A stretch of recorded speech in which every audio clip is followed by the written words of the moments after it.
Hello friends, I Sushant. Welcome you all to class 9 economics chapter number 4 as we are continuing food security in India.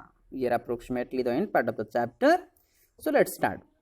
Last class में हम बात कर रहे थे PDS के बारे में, पब्लिक डिस्ट्रीब्यूशन सिस्टम के बारे में, और थोड़ा जानकारी लेते हैं उसके बारे में। ये जो पहले जो बड़ी संख्या में परिवार राशन की दुकानों से अनाज खरीदते थे, हाँ, उनका जो कोटा निश्चित था। इनमें जो निम्न आय वर्ग के परिवार शामिल थे, जिनका आय निर्धनता रेखा से नीचे के परिवार की जो आय से थोड़ी ही अधिक थी। अब तीन भिन्न कीमतों वाले हैं, ठीक है ना। कैसे? जैसे कि टीपीडीएस इसकी व्यवस्था में निर्धनता रेखा से ऊपर वाले किसी भी परिवार को राशन दुकान पर बहुत कम छूट मिलती है।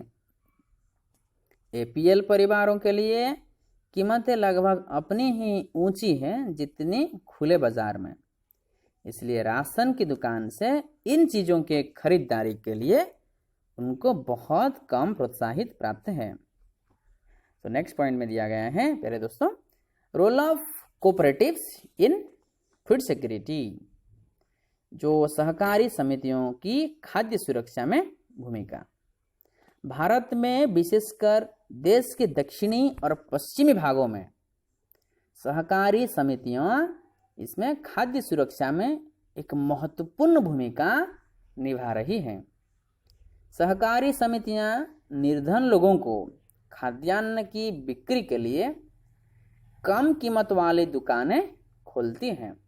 उदाहरणार्थ, तमिलनाडु में जितनी राशन की दुकान हैं, उनमें से करीब 94% सहकारी समितियों के माध्यम से चलाई जा रही हैं। दिल्ली में मदर डेयरी जो उपभोक्ताओं के इसको दिल्ली सरकार द्वारा निर्धारित नियंत्रित दरों पर दूध और सब्जियां उपलब्ध कराने में तेजी से प्रगति कर रही हैं। गुजरात में दूध तथा दुग्ध उत्पादों में अमूल एक और सफल सहकारी समिति का उदाहरण है। इसने देश में श्वेत क्रांति ला दी। अमूल का फुल फॉर्म याद है सबको? क्या है? आनंद मिल्क यूनियन लिमिटेड। देश के विभिन्न भागों में कार्यरत सहकारी समितियों के और अनेक उदाहरण हैं, जिन्होंने समाज के विभिन्न वर्गों के लिए खाद्य सुरक्षा सुनिश्चित कराई है। इसी तरह महाराष्ट्र में जो academy of development science ADS, इसने विभिन्न क्षेत्रों में अनाज बैंकों की स्थापना के लिए गैर सरकारी संगठनों के नेटवर्क में सहायता की है।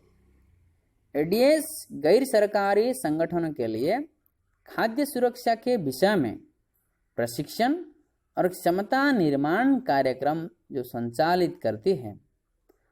अनाज बैंक अब धीरे धीरे महाराष्ट्र के विभिन्न भागों में खुलते जा रहे हैं।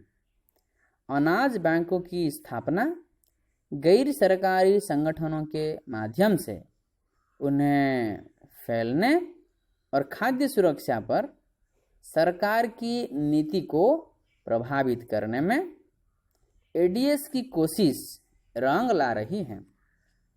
एडीएस अनाज बैंक कार्यक्रम को एक सफल और नए प्रकार के खाद्य सुरक्षा कार्यक्रम के रूप में स्वीकृति मिली है। So dear friends, let's go for the summary और सारांश। किसी देश की खाद्य सुरक्षा तब सुनिश्चित होती है जब उसके सभी नागरिकों को पोषक भोजन उपलब्ध होता है, सभी व्यक्तियों के पास स्वीकार्य गुणवत्ता के खाद्य खरीदने की सामर्थ्य होती है और भोजन तक पहुंचने में कोई अवरोध नहीं होता।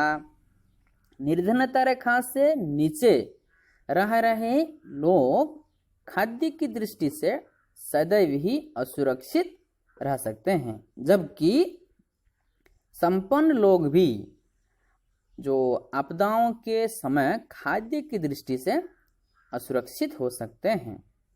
यद्यपि भारत में लोगों का एक बड़ा वर्ग खाद्य और पोषक जो तत्वों की असुरक्षा से ग्रस्त हैं, सबसे अधिक प्रभावित समूह ग्रामीण क्षेत्रों में भूमिहीन और गरीब परिवार, बहुत कम वेतन वाले कार्यों में लगे लोग और शहरी क्षेत्रों में मौसमी कार्यों में लगे अनियत श्रमिक हैं। देश के कुछ क्षेत्रों में खाद्य की दृष्टि से असुरक्षित लोगों की बड़ी संख्या तुलनात्मक रूप से बहुत अधिक है।